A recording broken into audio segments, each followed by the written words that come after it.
Bom, daí tava ali o espírito dele, recém-desencarnado, o corpo no chão, a energia sendo sugada e ele sendo levado como uma mochila pelos criminosos. E esses criminosos abusam do desencarnado, porque eles querem depois que esse desencarnado se transforme em escravo deles, porque são criminosos mesmo, legião de criminosos, tem a sua organização.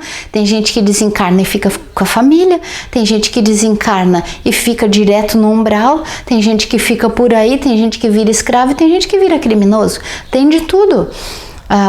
A melhor parte é quando desencarna e vai sendo orientado, vai para uma colônia, mas no caso do suicida não tem escolha, ele fica por ali igual uma mochila velha e alguém pega e leva alguém, no sentido de muitos. E aí o Alexandre ouviu a narrativa do rapaz e disse muito obrigada. E aí o André assim, ué, mas não é bom perguntar por que ele se matou? Já que foi suicídio, né? Não é bom perguntar? Daí o Alexandre meio que fazendo assim, ó, pro André, disse, não, André, vamos ver com o próprio interessado, vamos lá perguntar direto para ele. Tá, mas Alexandre, ele falou em bando. Sim, André, bando de espíritos que ficam por aí e querem essa energia preciosa. O mundo é movido por energia, todos os espíritos precisam e eles vão buscar onde consegue. No caso do suicida é fonte ótima, energia fresquinha, energia boa para consumo. Enfim, daí ele fez um sinal pro André ficar quietinho, porque ele precisava ativar a visão dele para saber onde é que estava o homem, né?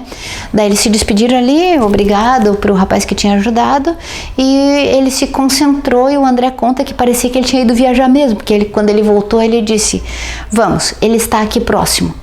E daí foram, né? O André, estagiário assim, com aquela vontade de conhecer, de saber, foram indo. Quando chegaram, era o matadouro, sabe? Açougue, assim, onde... Açougue não, onde mata o boi faz o abate do boi.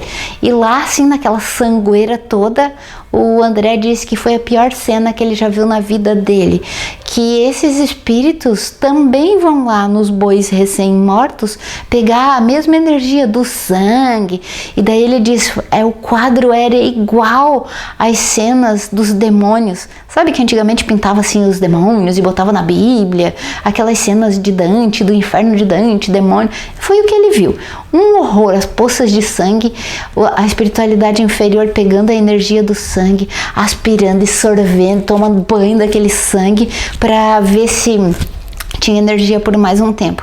Diz que cena horrorosa. E eles entraram e ninguém viu eles, porque estava naquela energia baixa, eles não iam ver quem estava numa energia mais superior, né? Nem enxergavam. E eles começaram a procurar onde é que estava o Raul, onde é que estava o Raul. Raul era o suicida. Daí acharam o Raul. E quando eles acharam, o Alexandre rapidamente ativou sua energia para ele ficar mais brilhante, para espantar, como se fosse assim, espantar a mosquitada dali, né? Espantar todos aqueles espíritos. E daí quando ele iluminou, espantou aqueles que estavam ali sugando ainda o Raul, porque ele foi levado igual mochila assim, né? E aí aqueles que estavam ali perto ficaram com medo da luz e foram saindo. Daí um gritou assim, que era mais o líderzinho deles ali, gritou assim, vamos gente, porque espíritos superiores muito poderosos estão protegendo esse daí.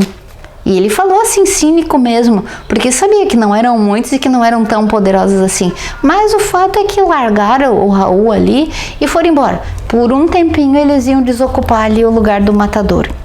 Daí o espanto do André era demais, ele estava ali a ponto de vomitar, de ter um troço.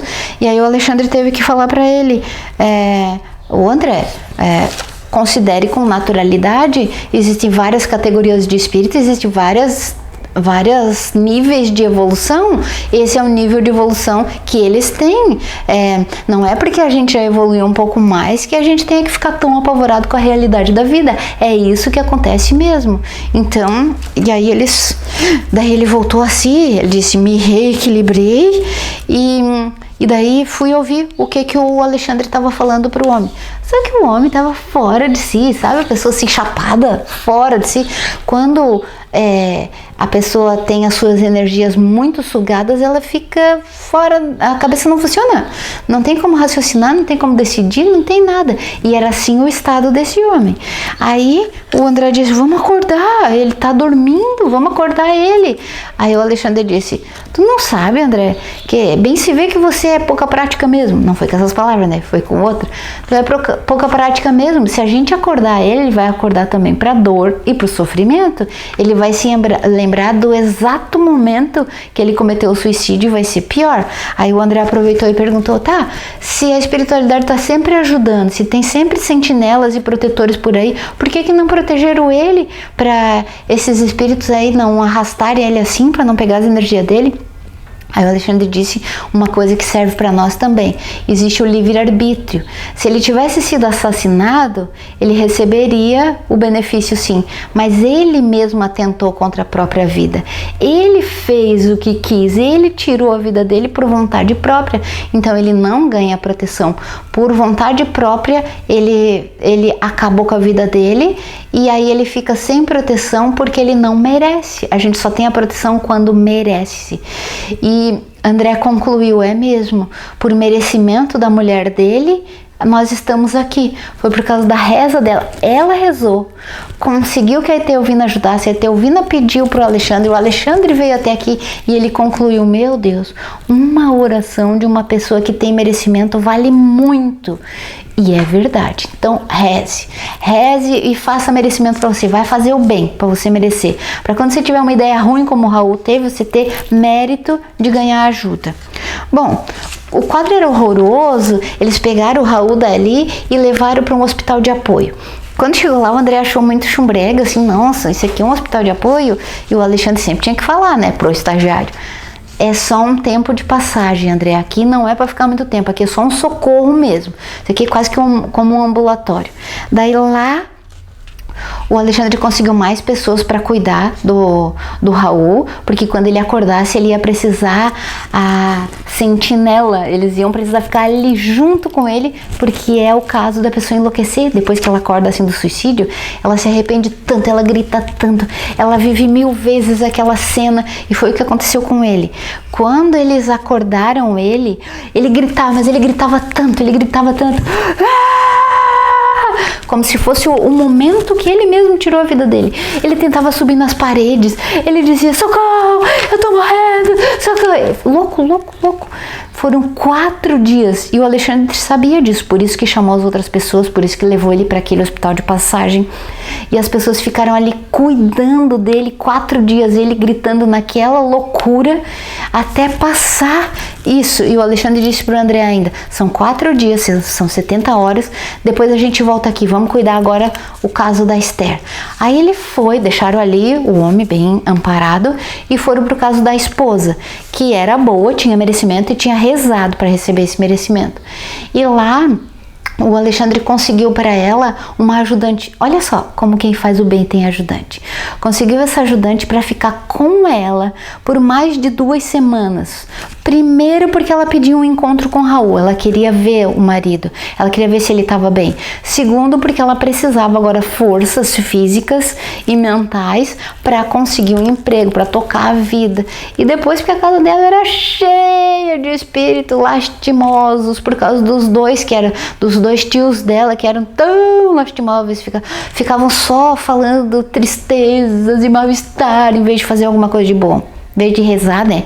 Às vezes os velhinhos rezar e para que tivesse uma vida melhor ficavam só se lastimando. Enfim, conseguiram a Rosalina para ficar junto com ela e prepararam essa mulher fisicamente, deram mais energia para ela, de dia, de noite. Essa Rosalina ficou junto com ela, dando ideia boa, ajudando em casa, tirando os miasmas da casa, as energias ruins, as larvas, ajudando em tudo para que ela estivesse bem fortalecida para poder ter esse encontro com o homem quando ele acordasse de verdade depois do 4º dia. Depois desse período, esse homem parou de gritar e aí o Alexandre e o André foram lá ao encontro dele e encontrar um homem bem mais disposto, só que cheio de dor, cheio de arrependimento, de sofrimento. Ele tava para morrer de novo, né? E ele disse: por que eu fui fazer isso? Eu sou, quase que dizia assim, eu sou imbecil mesmo, olha o que eu criei para mim, e agora os meus filhinhos. Aí o Alexandre dizia para ele: deu a tua vida como Raul, acabou, você não vai voltar para casa, você não tem o direito de atrapalhar a tua esposa, você não pode interferir na vida dos teus filhos, você vai se recuperar e vai rezar para que eles consigam tocar a vida deles, já que você desistiu da tua. Você não tem o direito de interferir e ir lá pegar a energia deles, você vai trabalhar. Isso deu um ânimo para ele, porque a pessoa se arrepende demais e se ela cai no remorso e não sai mais, é lastimável, não produz nada. Remorso não produz nada, você tem que fazer alguma coisa dali para frente. Então ele realmente ficou com um ânimo melhor. E aí o Alexandre disse: você gostaria de encontrar a esposa dele? Eu não mereço tanto, porque eu sou um infeliz, eu só vou estragar a vida dela. Aí o Alexandre disse: não, nós vamos fazer um encontro porque ela merece. Ela quer ver você, nós vamos promover de tudo para que vocês se reencontrem e que ela consiga tocar a vida dela melhor. E aí eles fizeram. Melhorar o coração dele, que tava aquela chaga aberta ali, né, sangueira. A mulher não merecia ver isso. Então eles melhoraram aquela sangueira ali, taparam. Foi como se colocasse um band-aidão assim, e daí não dava mais para ver, nem espiritualmente. E ele ficou no leito, deitado, se preparando para esse encontro. E ela, desdobrada em sono, foi trazida até ele. E aí quando chegou ali, o André estava curiosíssimo, né? A esposa veio junto com essa Rosalina, que era a senhorinha que estava cuidando, e tudo muito bem organizado para que não estragasse a vida da Esther, porque de acordo com o que ela visse ali, ou que conversasse com ele, ela podia acabar com a vida dela. Então esse encontro foi muito bem preparado. E aí ela olhou o marido: ai meu Deus, Raul, você está bem? Sim, eu estou bem. E ele falava coisas tão doces para ela, e ele falava coisas assim do tipo: agora você tem que ser forte, você vai cuidar dos nossos filhinhos, trabalhe, siga a tua vida, você está indo muito bem, você foi muito corajosa, você é a mulher da minha vida, eu não vou esquecer de você. Ele falava coisas assim e dava estímulo para ela. E o André olhou para Alexandre assim: o homem até pouco tava doido, queria voltar para casa, e agora tá assim iluminado. Quando ele olha direito, ele vê os fios de luz ligados ao Alexandre. Quem tava dando as ideias pro homem falar era o Alexandre. O homem não tinha condição de pensar coisas assim, mas ele disse coisas tão boas para ela, e ela ficou tão animada. Mas quando ela tava indo embora assim, esses encontros são rápidos, né? Não dá para manter muito tempo. Aí ele disse: volte para casa, cuide dos nossos filhinhos, você é uma mulher maravilhosa, você merece ser feliz, essas coisas assim. Eu vou trabalhar muito por nós. Daí ela dizia: você vai ajudar a gente, você precisa, porque agora nós ficamos indefesos, o mal pode nos pegar. E ele disse: vou fazer o meu melhor para trabalhar por nós. É claro que ele sabia que ele era proibido de ir para casa, porque ali ia junto com ele um monte de obsessores, né? Então ele ficou ali, falou coisas bonitas para ela, ela entendeu que ele ia fazer o melhor, tal. Só que quando ela estava saindo, ela assim: mas Raul, você não me contou o que aconteceu com você? Aí ele sentiu, frouxou as pernas dele, né? Como é que ele ia contar que ele tinha se matado? Porque ela achava que ele era o melhor marido do mundo, que ele era tudo de bom para ela. Como é que ele ia contar que ele tinha se matado? Só que não precisava, né? O Alexandre falou: pra que estragar a vida de uma pessoa assim? Pra que ela saber disso? Não é mentir, é só ocultar uma verdade dolorosa que não vai fazer, não tem benefício para ninguém, só para ele. O que se matou, sim, mas para ela só ia prejudicar a existência. Então, ele não falou, ele disse: minha querida, o fato é, estou bem, leve essa certeza com você, eu estou bem, a vida continua, vou trabalhar por nós, estou bem e você vai ficar bem também. Ela disse: então tá. Voltou pro corpo. acordou feliz da vida para tocar a vida para frente, sabendo que ele estava bem, que ela não estava desamparada, que ela ia seguir, e ela estava toda feliz. No café da manhã ela contou, ela lembrava umas partes do sonho, ela lembrava que tinha encontrado com ele, ela lembrava do toque da mão dele na dela, ela lembrava de coisas assim. Ela voltou tão feliz, tão feliz, tão feliz, tão animada. Daí os dois velhos na mesa, ele falou: muito me admira mesmo você ficar tão feliz. Ele nem te disse por que morreu, nem te disse por que mataram ele. E aí ela deu uma vacilada, mas estava lá na casa dela e ainda ia ficar por 2 semanas a Rosalina, aquela que estava cuidando da mulher. E aí, sabe o que ela fez? Influenciou bastante a Esther, para que a Esther não se dominasse pelaquela lamúria do velho.